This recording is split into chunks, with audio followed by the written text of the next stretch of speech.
As I want to let you know that your potted plant just scared the absolute shit out of me. He's like hanging in the corner like a weird, like fucking vine monster. Yeah, like I Yeah. glanced over and like, my tentacle and horror soaked brain went monster. Yeah. And for like a hot second, my brain was like, ah! I am Porthos. Anyway, greetings. Welcome back to Morbid Monday, your unhinged source for what the fuck moments throughout all of history, where we will take turns giving you a weekly tour of all of the gross, gory, and downright weird moments in history. And we're your hosts. I am every flannel shirt in Dean Winchester's closet. Katie. And I am unmasking autism, Brian. Okay, so welcome to the Chaos episode. This is us re-recording one of the episodes that we lost. It's going to be, well, as I said, chaotic to begin with, because it's been 2 months since I have read through or thought about anything on this topic today. And I did like an hour and a half refresher. Listen, we're based out of Texas, right? And Texas is currently facing the coldest weather it's had to deal with since 2021. It's been 4 years since we've had to deal with like winter. So we're going on an adventure today to see if I can string together a coherent thought. We do have like a whole new setup though since we did that, because we were on the mics back, the little lav mics. Oh yeah, that's true. I was holding my little fake. Yeah, we're still on the fucking floor though. Yep. Come full circle. Just chilling on the floor with like the weight bench between us, the laptop hanging out on top of it. Fuck it. Remember from whence you came.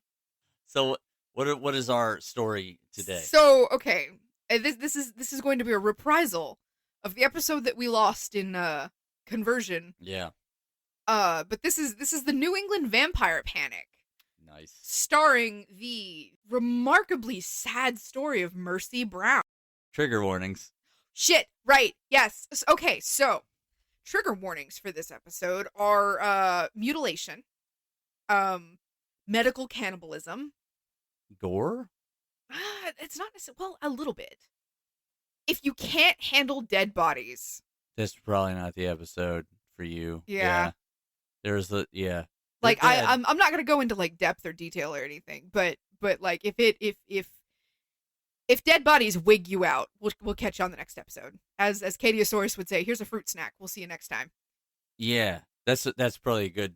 This is probably a good break. I miss her. What happened to her? She's still around. Yay! Our time period is 1892. The U.S. is smack in the middle of the industrial age. Like, this is to give you a kind of metric for how recent or how modern this period is. I'm not even kidding when I say this. Cars have been around for 6 years. They were invented earlier, but like started to be mass produced in 1885. The Kodak camera was invented in 1888. Jeez. Contact lenses. You know, the little plastic pieces of vision correctory that you stick in your eyeballs. Yeah. Well, those existed, not in a plastic form.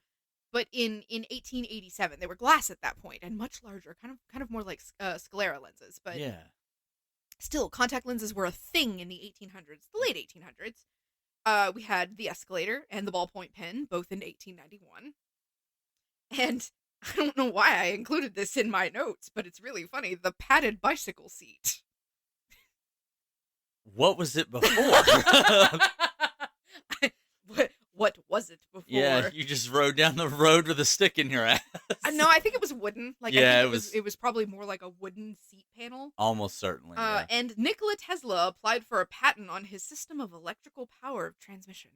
That's wild. His dynamos. Yeah. Yeah, badass. So one wouldn't particularly think of this as a backward or superstitious period, right? Like this is an age of invention. So you say that though, you're like you wouldn't necessarily think of this as a superstitious period, but I'm from the deep south. So yeah, that was the next point I was gonna make. Yeah, Some of these rural areas never really went away. Same reason that single girls are told to get the fuck out of the kitchen in my family when we're sweeping, because somebody sweeps your feet. You're not getting married. It's not true at all. But All the little girls are still shooed out of the kitchen when grandma's sweeping. Weird superstitions. I'm not Yeah. sure if that's an actual one or if that was just my family. In the same vein, like anytime that we moved house, we got a new broom. That's an old one. That's a Okay. real old one. Yeah. I threw our old broom away because like some of these things are just ingrained in me. So when we bought our house and moved out of our apartment, I threw our broom away.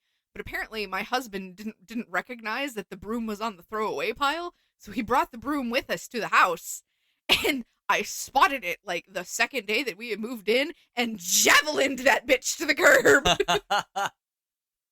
And he was like, "What the fuck, babe?" I was like, "You don't bring an old broom in a new house." And he's like, "Why?" I'm like, "I don't know." The curse. That's why.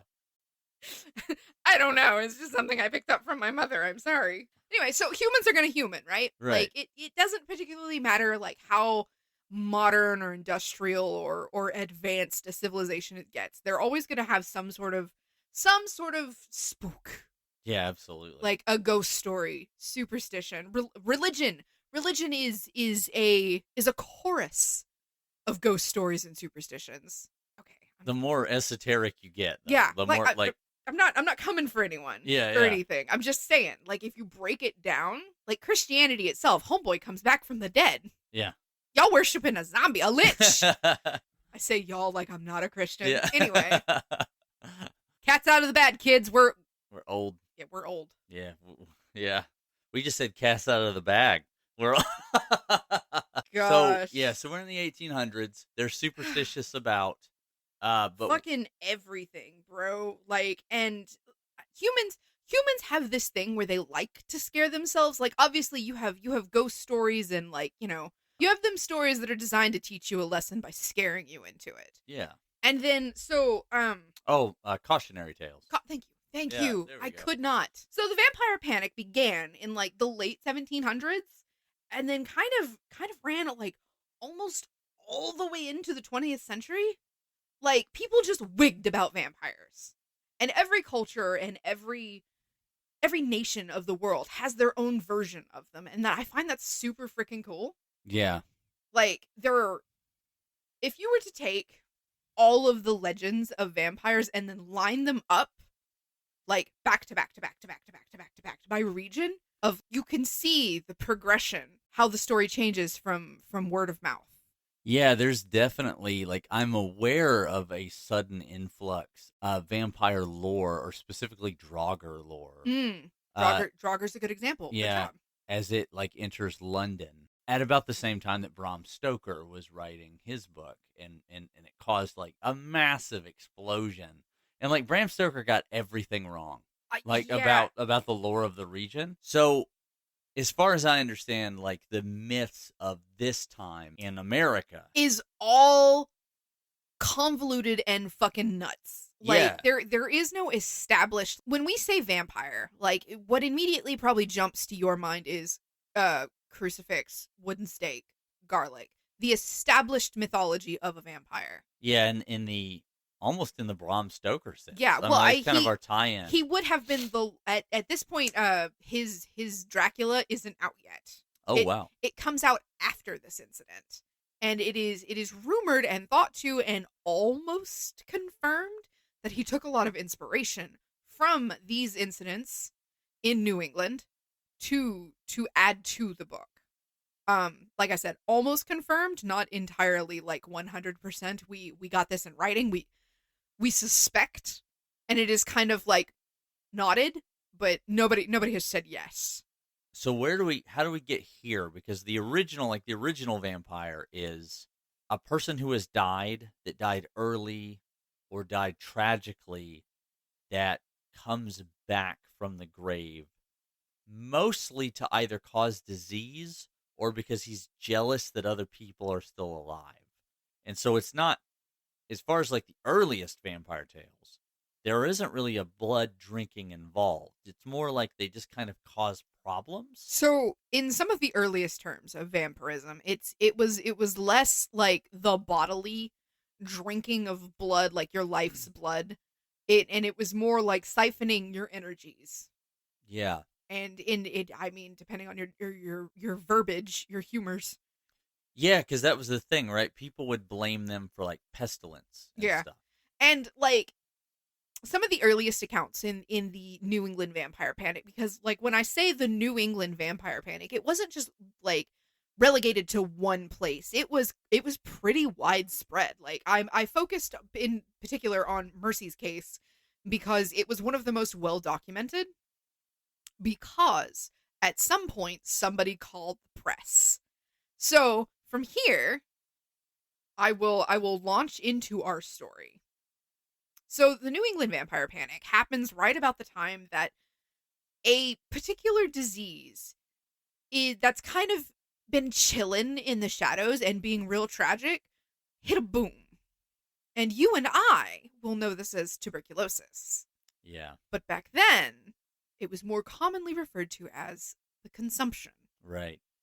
And you, our dear listeners, will be very familiar with kind of the art of the period, because it became a little bit of a fad to appear consumptive, to have the pallor, the pale skin, the prominent veins. Like it became like, y'all remember how in the 90s it was kind of heroin chic? Yeah, this is This is kind of its equivalent. American Gothic. Yeah, it was. Yeah. It was very fashionable to appear frail or fragile or tragically beautiful.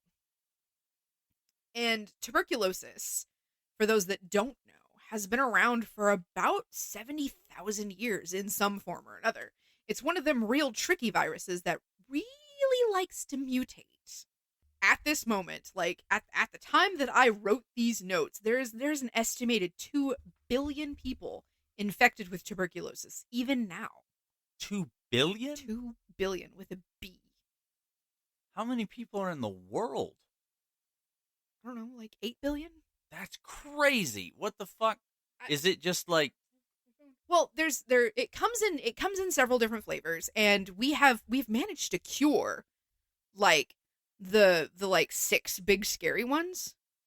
I did so much research on this. Like 2 months ago, I could have told you Holy shit. numbers and studies and given you dates and science names. Science. But so is it just like essentially inert? Kind for the of. most part? It's not necessarily inert. Like the vaccines that we all get when we're like babies. Yeah. Like it's just kind of automatic. Like you come out, you go into the nursery, and they go stab stab, and they inoculate you against the like scary things, especially for infants. And tuberculosis is one of them. And you will, of course, I'm generalizing. Most people will get, booster shots throughout their lives. When you go into the hospital, they do a little scratch test on your arm to see if you have been in contact with tuberculosis. Like they do a little scratch test and they draw a little circle on your arm and they watch to see if it swells or if it gets red. Oh, I remember when I worked for the prison, I got the drug resistant shot because there's a drug resistant strain of tuberculosis. Yep. And they wait to see if it like swells. Yeah. Because if it swells up, you have it. And like it burns like a fucking bee sting either way, but like if you get a big red swelling mark, they're like, "Oh, you have tuberculosis." Yeah, they hit me like when I was in the hospital in 2016. They did all of the tests on me, and tuberculosis was one of them. And I was like, "Didn't we eradicate TB?" Unfortunately, no. And I was corrected.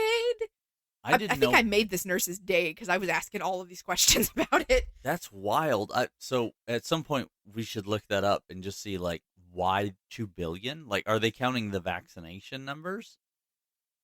Because that's wild to me. I'm like, holy shit, that's a huge number. Well, and you also have to think about like, how many people live in like I don't want to say industrialized, but like we're city folk. Right. Even as small as our city / town is. But how many people like live out in the country or live away? But like I said, tuberculosis is one of those that is tricksy. It's got like 500 different little variations, and some are more nasty than others. Yeah. Gee. Yeah, because I know that there's ones that normally the tuberculosis that most of us think about has like 2 stages. Mm-hmm. Where You're like, kind of sick, and oh, you're bedbound. Oh, you're dead. yeah, and it can go away for a amount of time. Galloping tuberculosis. Yeah, Yes, where where you you- go into remission.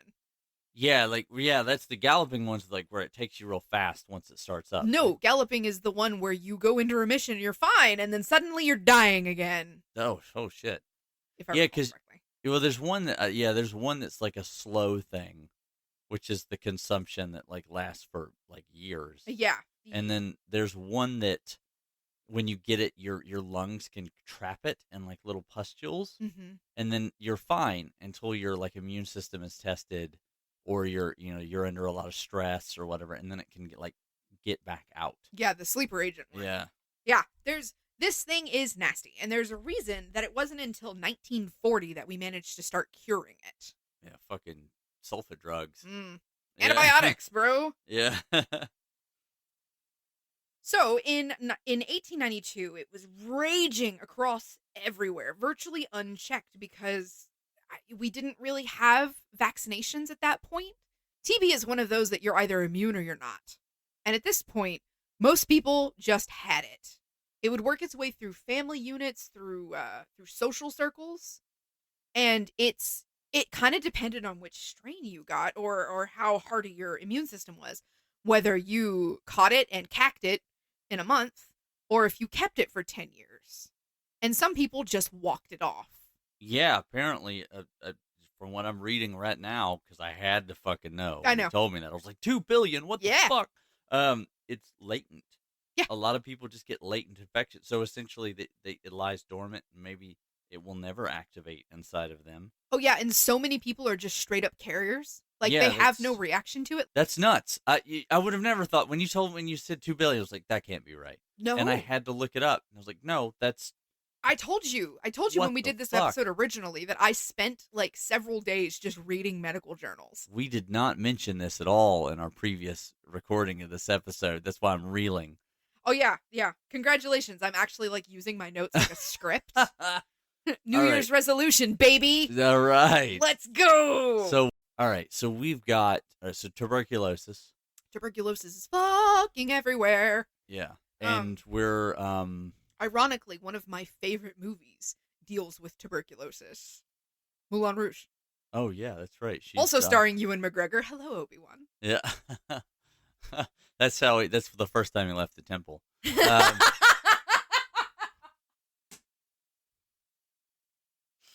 Jesus. Ironically, Every also woman for Satine. dies. Literally all of them. All three. Yeah. All right. So we're not going into that. in New England, tuberculosis. This is also It's worldwide. and Tuberculosis is kind of in its like it girl era because yeah, it's everywhere. it's having its brat summer. Literally. But also the subject of like all of Edgar Allan Poe's work, like Oh, yeah. it's so endemic that like I just recently read that in his time period, 1 in 7 Yeah. would die of TB. Dude, It it's was that nuts. endemic. Consumption was fucking everywhere. I think that's probably why it kind of became a fashionable thing. Because you were gonna get it anyway. Because there's a very famous painting that was kind of controversial at the time, of a woman standing in kind of a shadowy room, and she's in a black dress that would have been kind of provocative for the era, but it's got a very deep sweetheart neckline and chains. I'll see if I can find the painting, but she is notably like ghostly pale. Mm. And you can see where the artist kind of made the veins Yeah, not prominent but noticeable enough, like especially in a painting. yeah, from just like being thin-skinned, Mm-hmm. and And then it's- she's in a black dress, which would It be is- mourning. It is very obvious that she either has the consumption or she is like being made to look as though she does. Like it kind of became this weird like beauty standard. Wild. Like being pale has always been a thing for the rich, because it, in ye olden times, being pale meant that you didn't work in the sun. Means you didn't work. Means your family was wealthy and well off enough to have servants that you didn't have to do any of the labor. This is still a thing in a great deal of Yeah. the world, unfortunately. Yeah, this. I'm fucking fish belly pale. Let's go. Yeah. But yeah, it was so prominent. So it's not necessarily surprising that it became kind of a fashionable thing to appear sickly, fragile, delicate. Um, I just did all of those poses for absolutely no one but Yeah. you, She bro. was voguing over here. It's pretty good. Don't lie to them. It was cringe. Let's be honest. Okay, so as I said, TB is tricky, persnickety, and sometimes it hits hard and fast, killing its host in weeks, or it lingers for months, and sometimes it goes into remission for years before suddenly popping back up and offing its host. And sometimes people never even knew they were sick. The carriers. Right. So, in most cases, consumption was inevitably fatal, as was the case in Exeter, Rhode Island. Oh my god, it's been like 30 minutes. We're finally getting into the story. All right, so we're going to talk about the Brown family because, as I said, I have chosen specifically the case of Mercy Brown because it is the most well documented. Because somewhere in all of the madness that you're about to hear about, somebody said, "Hold up, let me call the press." I don't know who. I cannot pin down who called the reporter on all of this insanity, but somebody did. Yeah. And it kind of blew up nationwide. Like it became this what moment. And I'm not gonna say that it did anything to like snap the nation out of this vampiric superstition or anything, but it kind of made a lot of people go, Yeah, that's taking the crazy a little too far. yeah. So we're in Exeter, Rhode Island, the In Brown family. 1892. So what happens to the Browns that causes this? So the Brown family, consisting of Patriarch George and Matriarch Mary. I say this because there are two Marys. There is Mary the mother, and then Mary Olive the daughter. And there are two other children, Edwin and Mercy. And they live until consumption hits them. And reading my notes, I'm pretty sure that the mother, matriarch of the family, Mary, goes pretty quickly. In 1883, she dies. And then Mary Olive follows in 1884 at 20 years old. Both of them, like, are very obviously diagnosed with consumption, tuberculosis, and, Yeah. RIP, in the ground you go. And George has a couple of years before his last two children also fall ill. And for a hot second, it looks like Mercy's gonna go. Like it gets bad, it gets real bad, and then she gets better. Mm. The concern and fear falls for Edwin, and they send Edwin off to one of the facilities. Sanitariums? Yeah, the Colorado Springs specifically. They send him off to one of the recovery centers because it was thought at the time that if you were consumptive, fresh air, sunshine, like things that are in fact good for you. Yeah, I would say it probably worked for a lot of people. Like if It you were young enough and still kind of healthy enough, you might convalesce, as they used to say. recover Where a Doc bit. Holliday went. He went to Colorado. Yeah, When he Colorado, finally got Colorado Springs was a popular one. Like you're gonna if you look to any of the history on tuberculosis, you're gonna see Colorado Springs pop up a lot because it was one of the largest, not only the largest facilities, but one of the most like well maintained ones. Because I know that a lot of people hear the word sanitarium. and they think like the insane asylums Yeah. of the early 1900s. But they were not. They were kind of, I don't want to say hospice because hospice also evokes, I've always thought of them like the mental image that I think is probably accurate is the war hospitals of like World War One, not the field hospitals, But but the like actual, the like, clean hospital ones hospitals, back yeah. in the city where it's like everything's like beds in a wooden room with like plenty of windows and Yeah. fresh air. Yeah, like that's what I've always. Whenever I see a picture of them, that's kind of what it looks like. So Edwin gets sent to Colorado Springs in 1889 to recover. Like go have fresh air and sunshine and 24-hour care and see if you'll be aight. Shoot. They send the son off. Yeah. That sounds really dismissive, and I'm sure it wasn't. Like, this was probably extremely emotional, because you got to think, George Brown has buried his wife, his eldest daughter, and both of his other kids. His last 2 remaining family members have also come down with the exact same thing that offed the rest of his family. This is tragic. This man needs a hug and a beer. No shit. Yeah. Mercy succumbs to her galloping, which, like I said, is the oh, I'm gonna get you, oh, remission. Man. By the way, still here. Slap. The galloping TB. So she succumbs in 1892 in the middle of winter. Like, she can't do it anymore. She dies. It's very sad. Very tragic. Obviously. Like, I'm ever so slightly a nerd to the story because I know what's coming. It's tragic because, you know, she was ill, she was okay.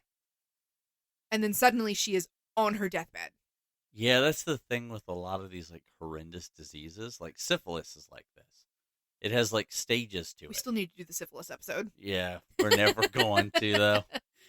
You know, I listened to another podcast, which is called Unhinged History. Not History Unhinged. That's a different thing. Unhinged History. And I was listening to them, and one of them said, like, it always comes back to syphilis. And I was like, it does, doesn't it? It like, really does. But so, all right, so she passes away. He's still in Colorado Springs. They summon him back for her funeral because it's a family thing. George and Edwin barely have time to grieve over this grand series of losses in this family that have left them from a family of 5 down to 2 people over the course of what? Couple of years? 1883 to 1892. Oh, okay. So still an in a incredible 10-year short period. Time. Yeah. They've gone from a full family of 5 to 2 people left. Jeez. Yeah, it's fucking tragic. And then 2 months later, Edwin, who once again has been in Colorado Springs since 1889. So he's probably been there for 4 or 5 months. And he presumably, like, we're led to, in all of my research that I was doing, all of the reports kind of indicate that Edwin was doing better. Right, sure. Which makes sense because he would have had, like, round-the-clock medical care. And bukus of vitamin D, which is just fantastic for your system in general. But not, like, as far as this is concerned. It's kind of like if you're healthy enough, essentially, you're just forming, like, macrophages around it. Yeah. And then the moment that your system is stressed at all, yeah, it's going to come back and bite you in the ass. So 2 months later, Edwin's health takes a turn for the worse. I know I myself don't necessarily identify this era, I guess I should say, as particularly backwards or superstitious. This is the age of, like, we're thoroughly in the spiritualism era. Oh yeah, spirit boxes. Yeah, and I mean, like, you know, go to Liverpool. We briefly touched on like religion before, but like organized religions, especially old ones, are usually better at sussing out stuff like this. You know what I mean? Like, because they have their canon beliefs and stuff that gets kind of like weird and out of control. At least in the modern era, is usually kind of like stamped down. Yeah, like it. Religious leaders can typically be relied upon to go, whoa! Yeah. Whoa! Cool the brakes. It's not a... Whoa. Yeah. No one's being possessed by demons. We're past the witch hunt stage. Calm down. Yeah. So, Mercy dies in the middle of winter. Like, it is high winter. And this is Rhode Island. So the ground is too hard to do anything with. She's kind of put in this, like, staging area, like what you and I would kind of call a morgue. Yeah. But it's this stone sort of shed that is near or at the cemetery, and it's got a locked door. So, like, it's basically where they stored their dead until the ground was soft enough to put them in. I see, yeah. Like a mausoleum of sorts. Kind of, yeah. So, that's where Mercy is stored. And then 2 months later, Edwin is dying again. And for whatever reason, I guess because of the series of tragedies that have struck the Brown family at this point, the townsfolk have a fucking theory. I'm sorry. I need you to know that the I Have a Theory song from the Buffy musical episode is playing in my head Oh my god. out of nowhere. Fucking Anya. I have a theory. It could be bunnies. They proposed to George that one of the interred brown women either is or has been possessed by a spirit that is now feeding on the life force of his son. Yeesh. Desperate times, man. They bring out the crazy in people. And like I said, humans are gonna human.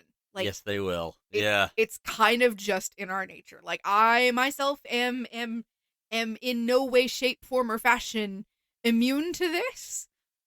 I have, in fact, been known to yell at random loud noises that frighten me in my house. No, I've seen this video. Yeah. Scaring the ghosts away. No, I will fully look 100%. If I thought, like, as much as I was a kid, like, ghosts aren't real when I was a kid, right? 100%. If I walked into a place and thought that there was a fucking, I'm grabbing some salt. I'm grabbing, I don't know, a sword. Some apparently, iron. Yeah, all the movies have taught me that guns don't work on ghosts, but for some reason, salt and iron. Yeah. Well, I can explain that to you, but that's a discussion for later. Yeah. Listen, I am deeply steeped in all of the supernatural, and not just the show, but the general supernatural woo. It's an Uru-Guru, Sam. Jesus Christ. All right. That was a pretty good dean. Well done. It's a terrible dean. Oh, it wasn't that bad. It wasn't bad. All right, so she's in the cooler. She's in the... Can't believe you just said that. The cooler. She's in the cooler. She's in the ice box. Oh, shit. Yeah, the dad is dying. No, the dad is fine. Okay, the dad's fine. That's right. It's the younger it's son. the brother. It's Edwin.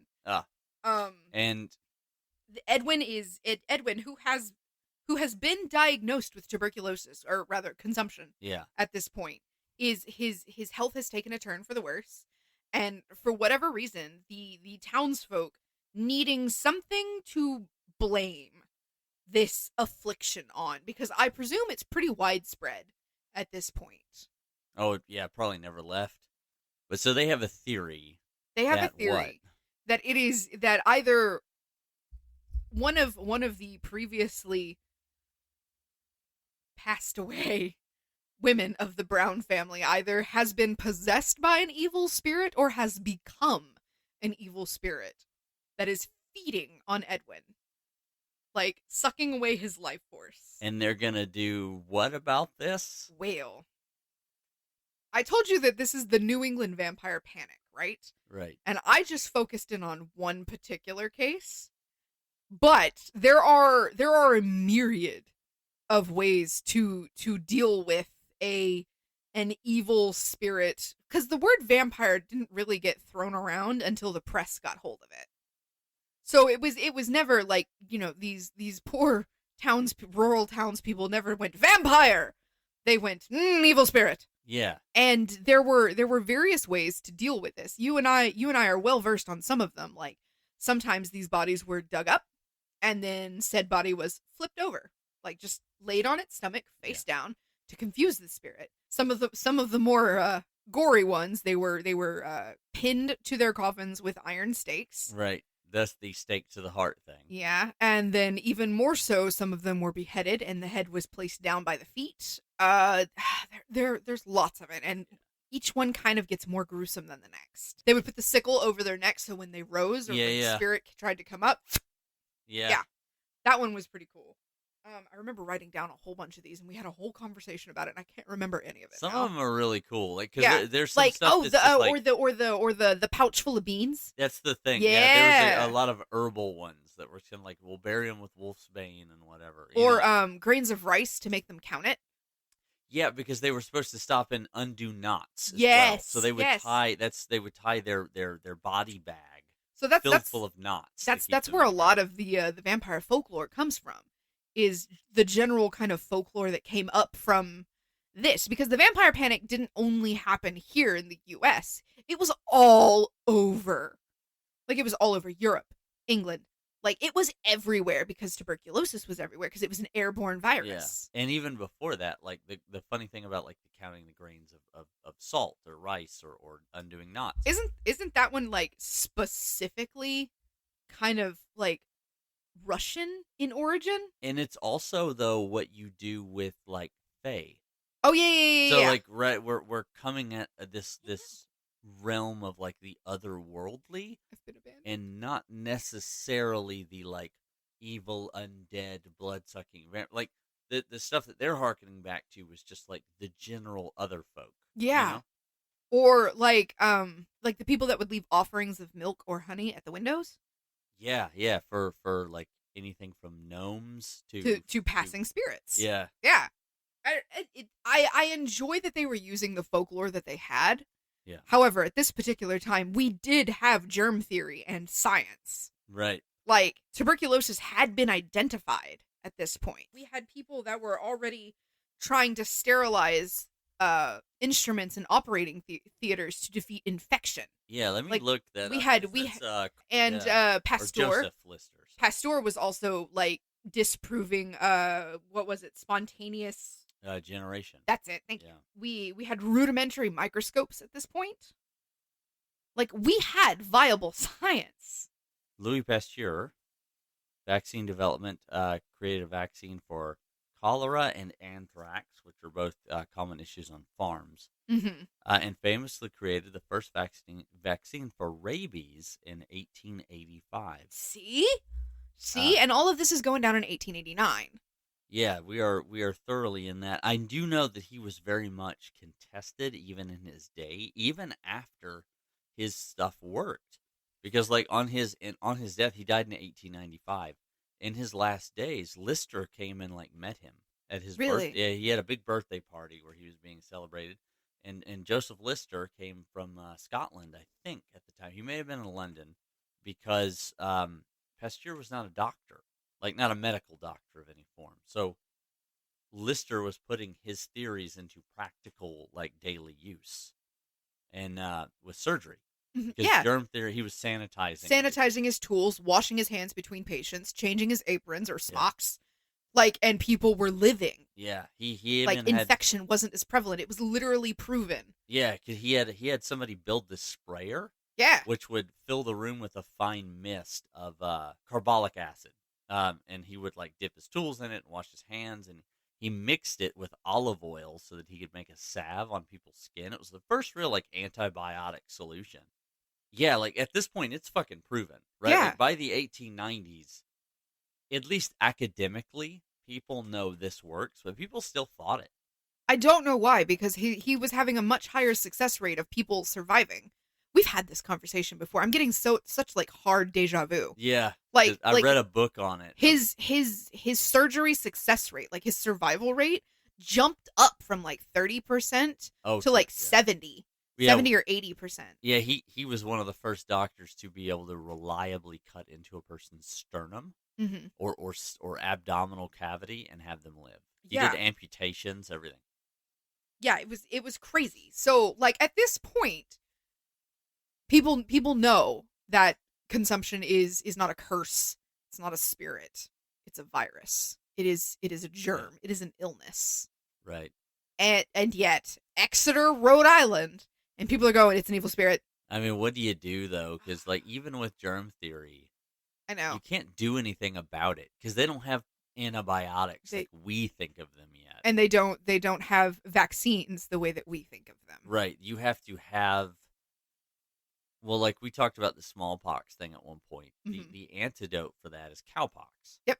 So the first vaccine was not a vaccine like we think of it. It was exposure. An inoculation. Yeah. The town decides that to save Edwin's life, they must convince George to let them dig up his family so that they can discover which of these women is the evil spirit that is killing his son.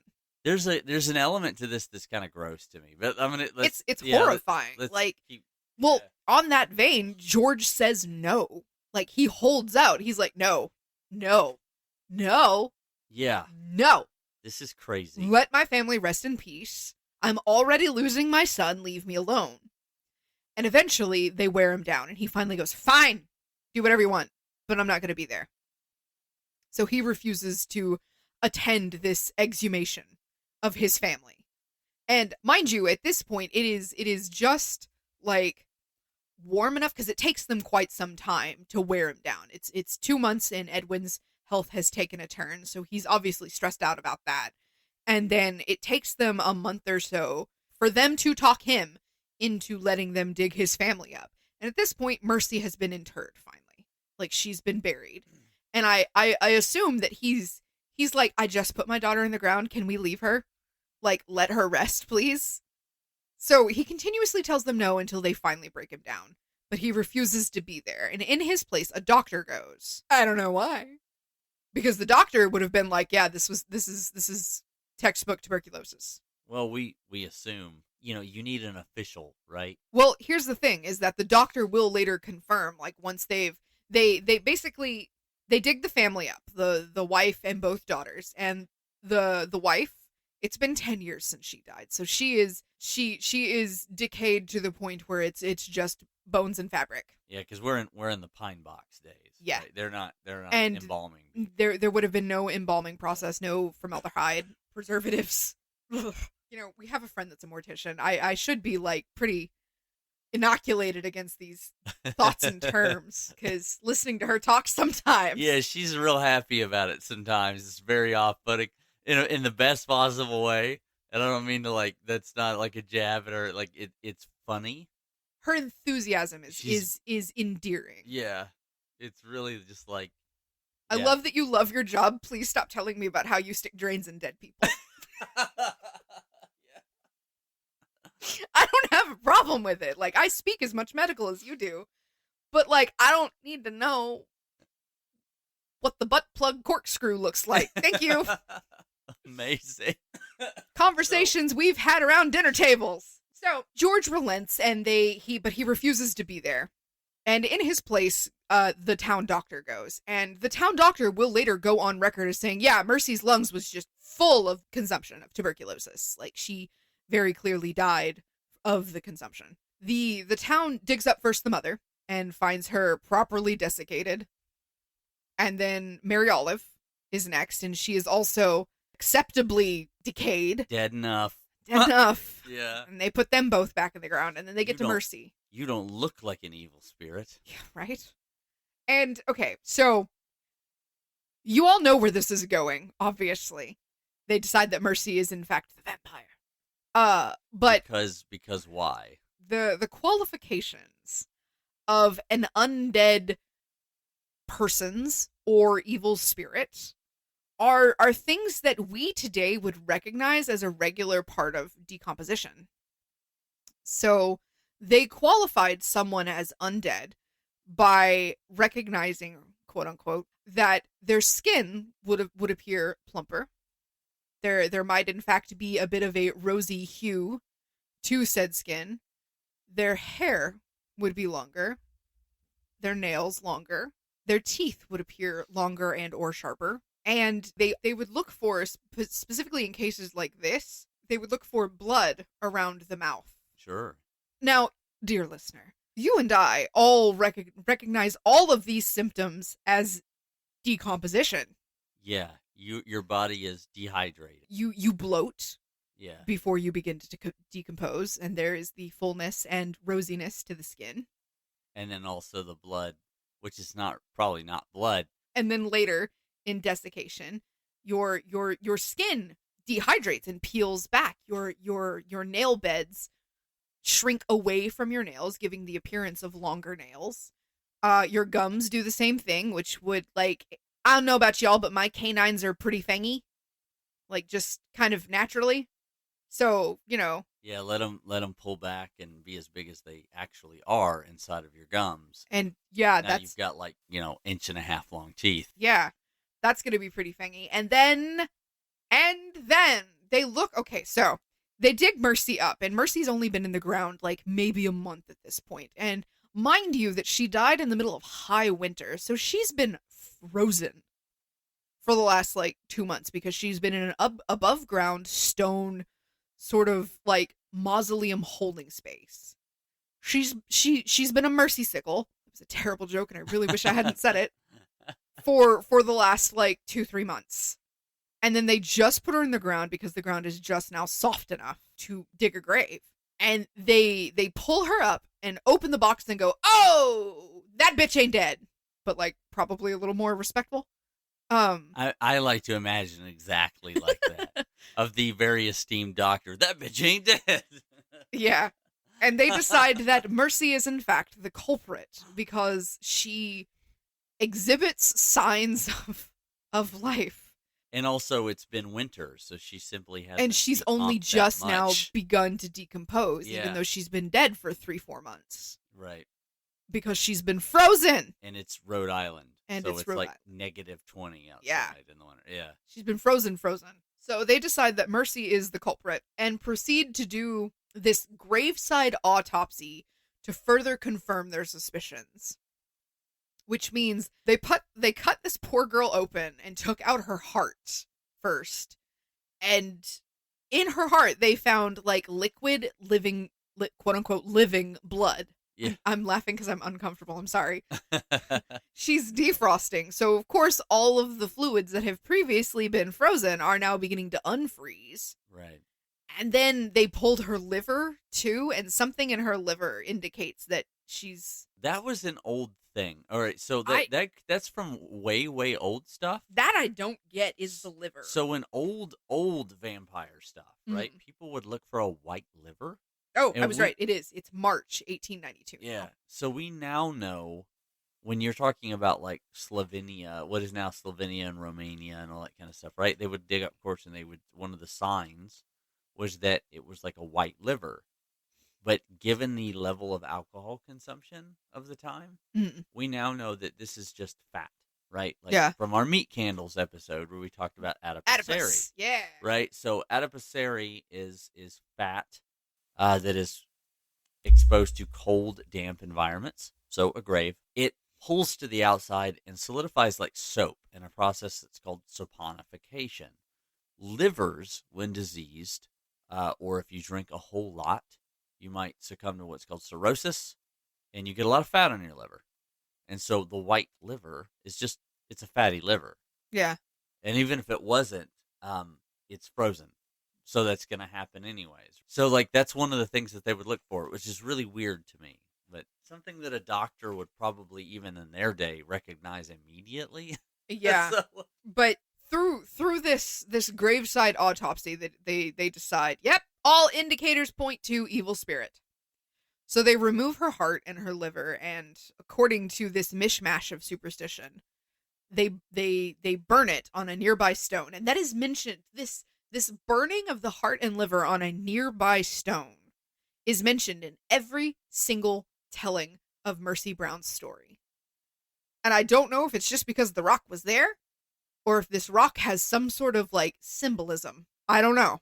I have no idea. But like, if you look up Mercy Brown's story, it is mentioned. That is a consistent fact in every single version of it.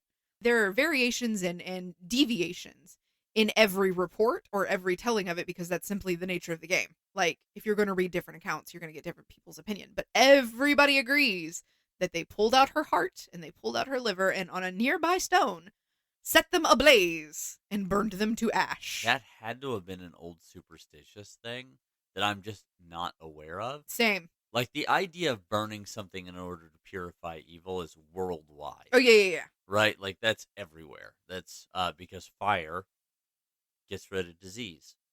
And when you live like a long time ago and disease is what, like you say, disease is caused by evil.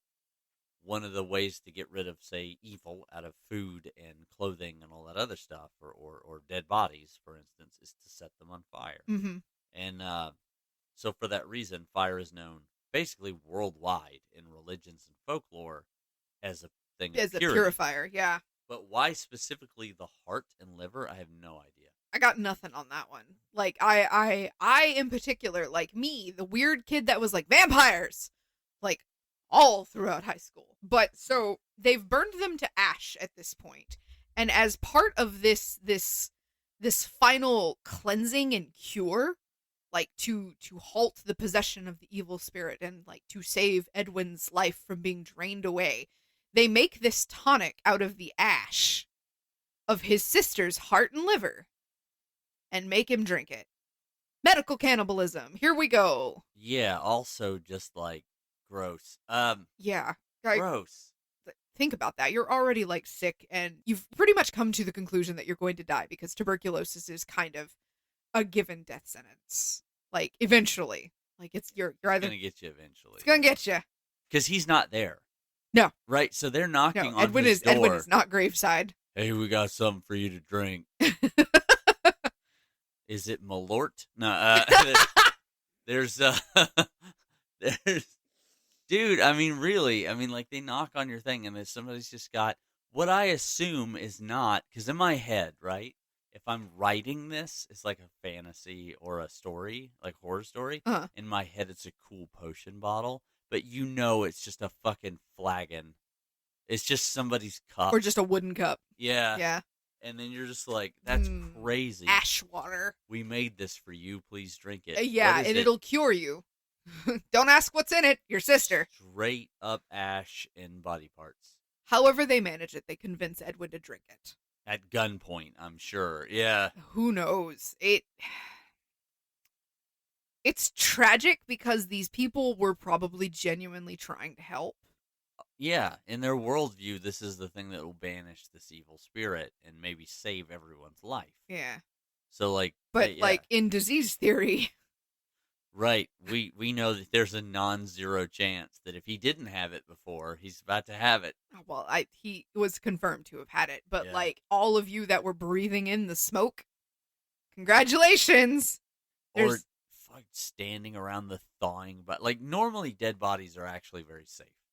Because there's nothing in them. If it's airborne, they're not breathing anymore. Right, and also like their diseases are burned out, as people might say. Right, like there's nothing for a parasitic bacteria to live off of, so it dies.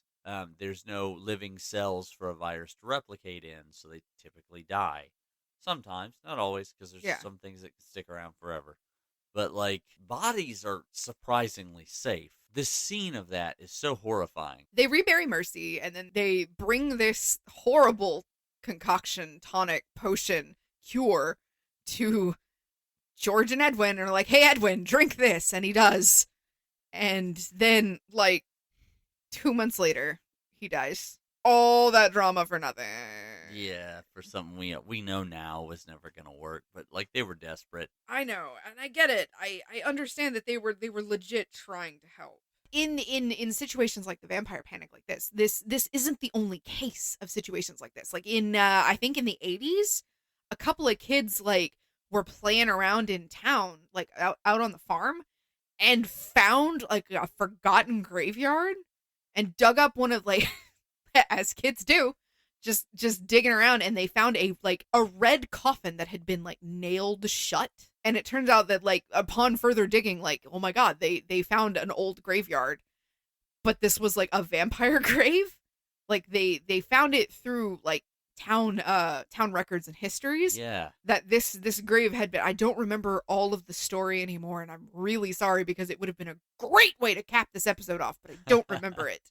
Other than it was red, it was nailed shut, which was like overboard nailed shut, like, you know, not just like tack tack tack no, tack but tack like tack. To keep a body, to keep a undead from leaving.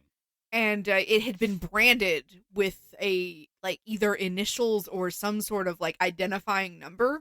And like I said, this wasn't the only case of like the vampire panic striking in the quote unquote modern world. It was pretty widespread. This one just happened to be the one that caught the most attention because somebody called the press. Yeah, so, like, and how do they react to it? Because I'm sure, like... It blew up. Like, obviously, the story still exists, like, today in 2026. And, like, you know, this happened in the late 1800s. So the outrage was pretty widespread. And that's also where it picked up the vampire tagline. Because at no point during any of the insanity that was happening were vampires mentioned, or at least not that I could really find. until like the reporter got hold of it and was like, and they think she's a vampire. It reaches this like fever pitch and then just kind of abruptly dies out for whatever reason. As we're like to do though, as people, like we have outrage for things as long as there's not another thing. Yes. Like yes. as soon as the news cycle reveals something else, you stop thinking. Like we're currently in our current right, we're dealing with like a murder that just happened over the ice, in the possible negotiation for whatever is happening in Greenland. Oh my God. Leave Greenland alone. And most of us have already forgotten about Venezuela. Yeah. It's that easy. Like as soon as another new thing comes up. To be fair, yeah. we are living in a climate, I guess I should say, not necessarily an age, but a climate of what the absolute fuck. Yeah, it seems to be like every 2 days is a new thing. Listen, I'm a millennial. I've already lived through like several large historical events. I would like to be done, please. When we think about like our time period, we personally, and probably everyone listening who listens to this, have lived through a time period where about one in every 330 people died. I mean, that was very recent. That's the COVID pandemic. Yeah. It killed 1 million Americans. Jesus, our generation got our very own plague. Yeah. We didn't want it. And it was a little bit of a blip. Yeah. Like once it was done, like when we were in it, right? But then like afterwards. And we also did in our time period, in our time of infinite information, we're taking ivermectin about it. Oh, Jesus Christ. That's our fucking eat your daughter's heart. Oh my God. A dewormer medication for horses. Shout out to horses, by the way. No. Which is fine if your problem is you have worms, right? If you have intestinal worms, don't take not the horse quantity, but like we have stuff that works like ivermectin for that problem. And I recognize that people were desperate. Like they were reaching out, they were afraid. They were reaching out for any sort of explanation and or reason or cure. Like it was kind of an age. It was another age of like snake oil. Yeah. Because like, we had people that were like burning oranges on burners, on their stove burners to like eat the peel. To get their taste back. To be able to taste or smell again. Yeah. And like, that's one of those things of like when you're powerless, you want to do something. Yeah. And I kind of get it. Like, especially like in facing a disease, or good job on drawing that parallel. Yeah. But when you're fighting something that is on a physical level, something you cannot touch, I can kind of within reason understand why people would try anything to combat it. You got ghosts in your blood, do cocaine about it. Yeah. I mean, we kind of hit that point where we're, considering ivermectin and burnt orange peel. Yeah. In the same breath. I mean, I talk to people. A guy I work with asked me a pretty important question at one time, because he knows that I'd like to do research. Mm-hmm. And he asked me about a guy by the name of Sebi, Dr. Sebi. That's just what they call him. And he wrote like a book that was about like kitchen cures, basically, right? And all of that's fine. Sebi wrote a thing that was like, most of it was fine. It was kind of like, if you've got cancer, take this, it'll help your appetite.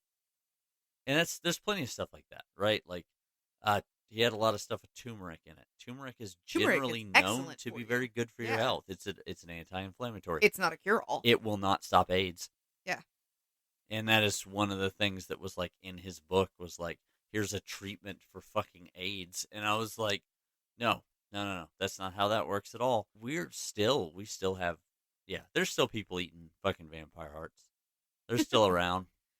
When you're powerless and you don't have much agency, you'll try anything. You'll try anything. And if you, like with Sebi's case, right, if you're in a place that's very difficult to get a lot of medication into, he was able to kind of snake oil this. And in the age of the internet, you can snake oil shit worldwide. Oh my God. So. Oh my God. I cannot tell you, in the time that I worked at the coffee shop, how often my coworkers would come to me, because I came from the pharmacy to the coffee shop. So I was kind of our in-house over-the-counter doctor. I cannot tell you how many times they would come to me with an internet remedy and I would be like, absolutely the fuck not. Right. That's not going to do anything. Yeah, or it's like right thing, wrong method. Yeah. You know, it's Ran like, into that a couple of times too. yeah.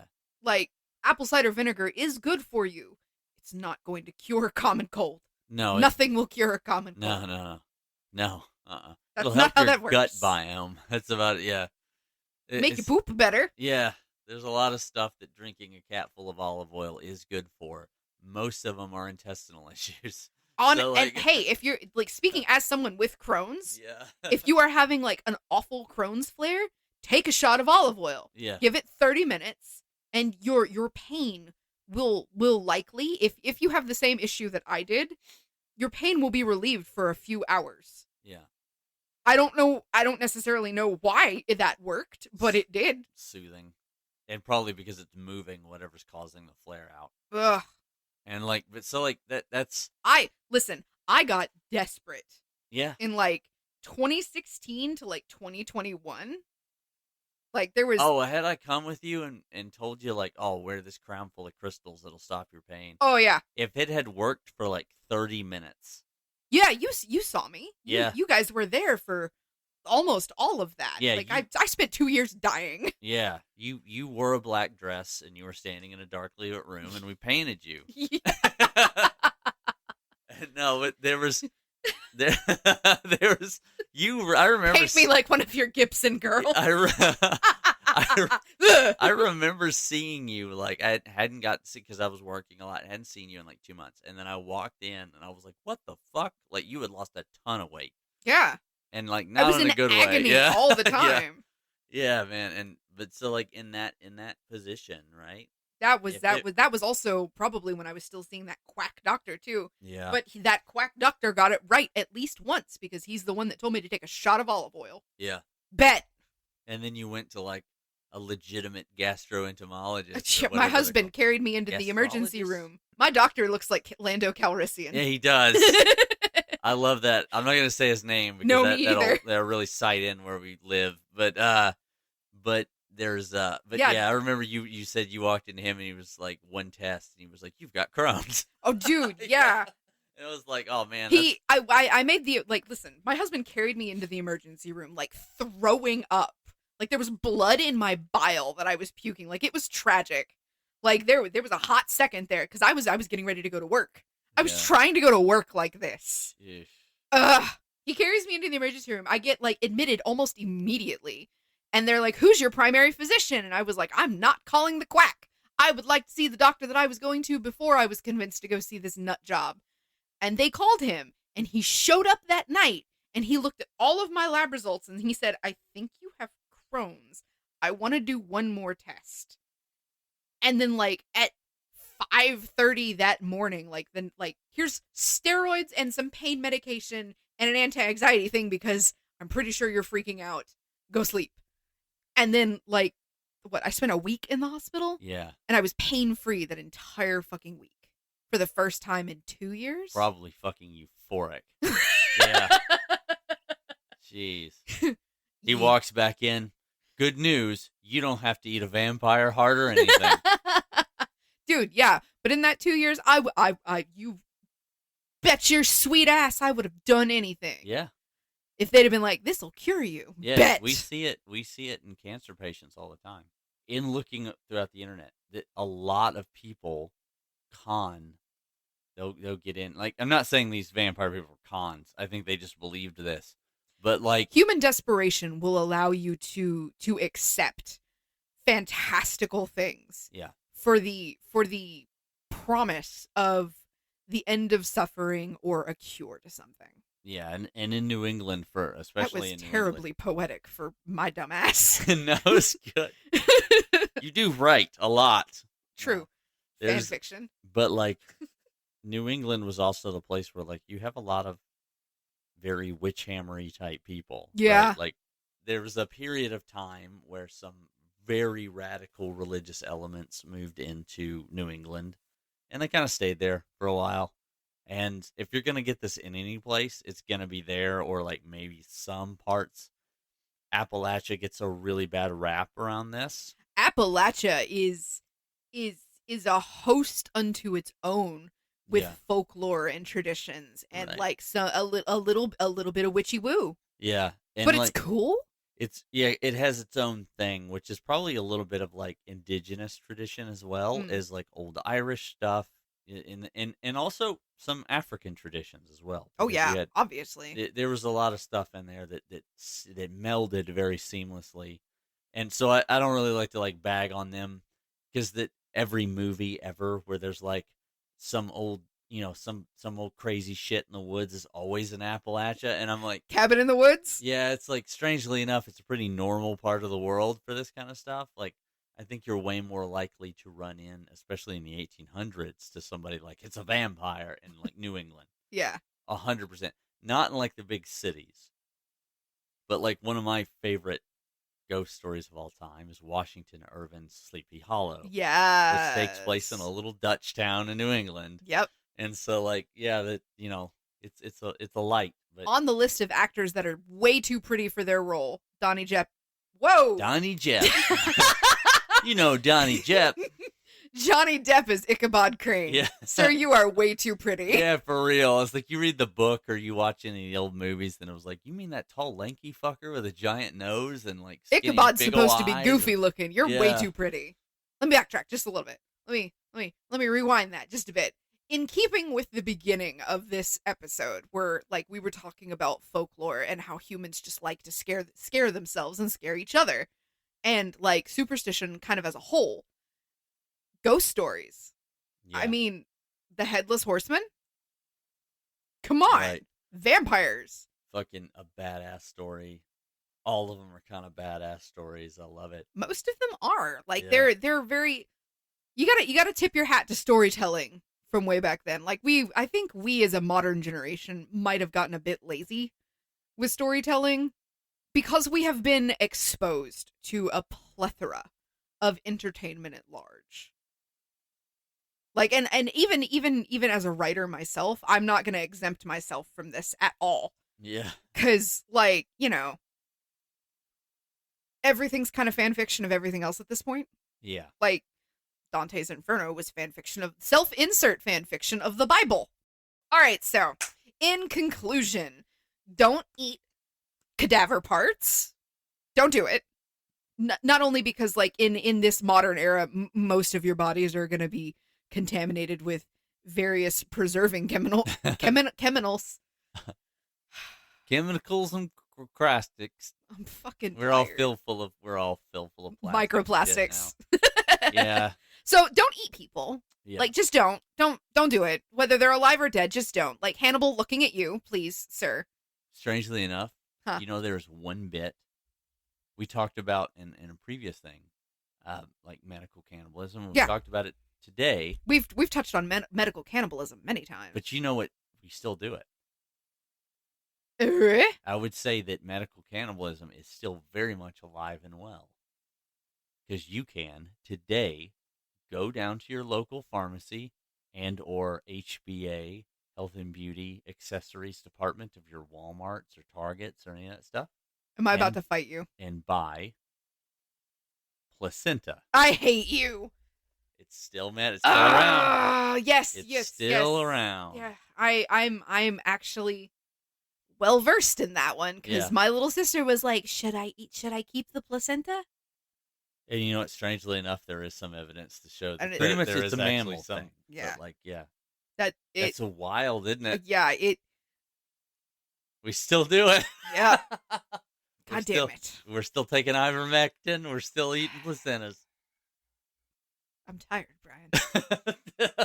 I'm tired. You can pay for the hospital to do it for you, to dehydrate the placenta and put it into capsules. There we go. Like, that's a thing. They offered it to my little sister. It's got a lot of nutrients in it. It does. It's technically an organ. Yep. And Stem cells, all that shit. organ meats are in fact very nutrient dense. Yeah. You've just lost a lot of blood. This is like made of iron. I'm not Yeah. saying eat people. In fact, I am in fact saying the opposite. Do Do not eat people. Don't do I'm it. having so much fun looking at your face as I'm saying this. Ugh. It's just like, God damn it, we've never changed.